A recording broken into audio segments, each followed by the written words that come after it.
இன்றைக்கி எங்கள் வீட்டில் முட்டை குழம்பு வைக்கிறேன் பாருங்கள். அது ஒரு 4 பேருக்காக செய்கிறேன் நான். அதுக்கு தேவையான ஒரு 5 முட்டை எடுத்துருக்கேன். ஒரு 4 வெங்காயம், 2 தக்காளி, 2 பச்சை மிளகா, ஒரு கொத்து கருவேப்பிலை, ஒரு 8 பூண்டு, ஒரு துண்டு இஞ்சி பூண்டு வந்து இப்படி நசுக்கி அம்மியில் அரைச்சி வச்சுக்கணும். ஒரு இது கொஞ்சம் பட்டை மசாலா எடுத்துருக்கேன் பாருங்கள். எப்படி கறி குழம்பு வைக்கிறோமோ அது மாதிரி தான் முட்டை குழம்பு செய்யணும். இப்போ நான் எண்ணெயை ஊற்றுறேன் பாருங்கள் வானலில்.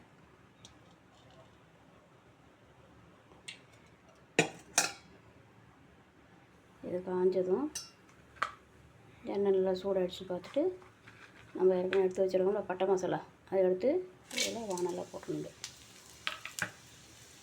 கறி குழம்பு வைக்கிறதுக்கு வந்து நம்ம கடுகு போடணும்னு அவசியம் கிடையாது, ஏன்னா அந்த வாசனை போயிடும். அதேமாதிரி எதுக்கும் கடுகு போட தேவையில்லை. இந்த வாசனை இருந்தால் தான் இந்த குருமா குழம்பு, அதாவது கறி குழம்பு வாடலில் வாசனை வரும். இப்போ இது பொரிஞ்சிச்சு பாருங்கள். இது பூண்டு இஞ்சி சாந்து போடுறேன்.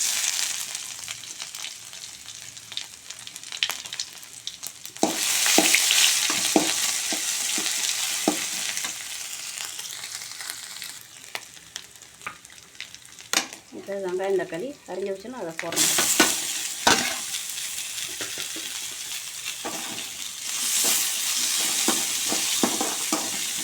இதை கொஞ்சம் நல்லா வதக்கணும்.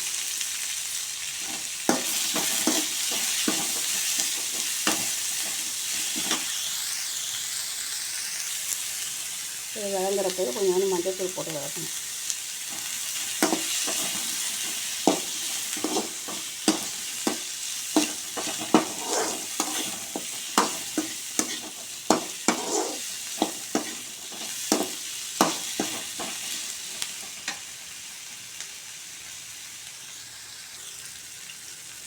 நல்லா வதங்கிச்சு பாருங்கள்.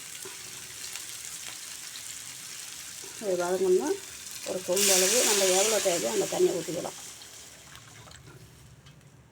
ஏன்னா முட்டை வந்து தண்ணியில் ஊற்றி தான் வேகணும்.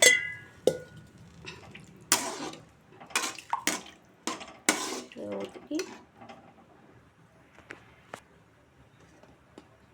தண்ணி ஊற்றிருக்கேன் பாருங்கள். தண்ணி ஊற்றணும். இதில் நான் வந்து வீட்டுக்கு அரைக்கமுல்ல குழம்பு மிளகாத்தூள் அதில் 2 ஸ்பூன் போடுறேன் பாருங்கள்.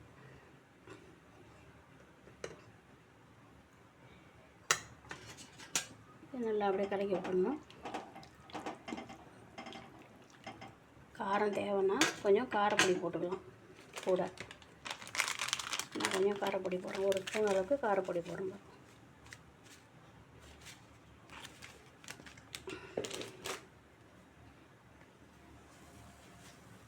இப்போ இதுக்கு தேவையான அளவு உப்பு போடணும். முட்டை குழம்பு கொஞ்சம் உப்பு கம்மியாக தான் போடணும், ஏன்னா கொஞ்சம் போட்டால் கொஞ்சம் கக்கிற மாதிரி இருக்கும். அதனால் கொஞ்சமாக போட்டு இதை நல்லா கொதிக்க விடணும். இது சில பேர் என்ன செய்வாங்கன்னா இதில் உருளைக்கிழங்குலாம் போடுவாங்க.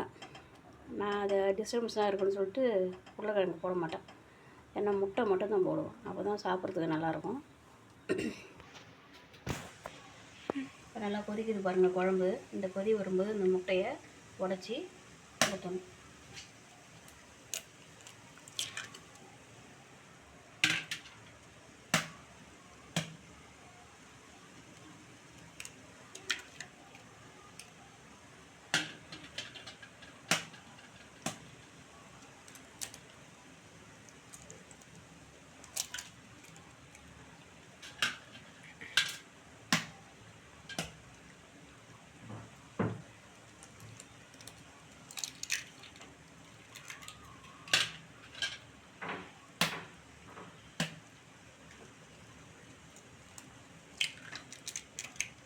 இப்போ 5 முட்டையும் இதில் உடச்சி ஊற்றிட்டு பாருங்கள். இதை பொறுத்து சிம்மில் வச்சு கொதிக்க வைக்கணும், ரொம்ப வேகமாக்காத.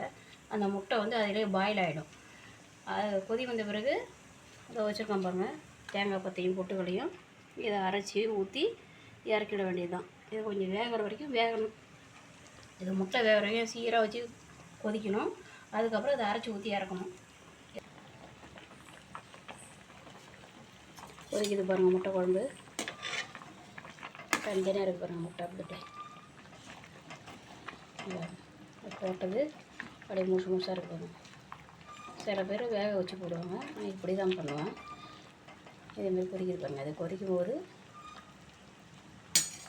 இப்போ அரைச்சி வச்சுருக்கேன் பாருங்கள். தேங்காய் பத்தை பொட்டுக்கடலை இதை இப்போ ஊற்ற போகிறேன். ஏன்னா குழம்பு கொஞ்சம் திக்காக இருக்கும், அதுக்காக. இப்போ வந்து ஹை ஃப்ளேமில் வச்சு ஒரு 4 கொதி வந்து இறக்கிடலாம்.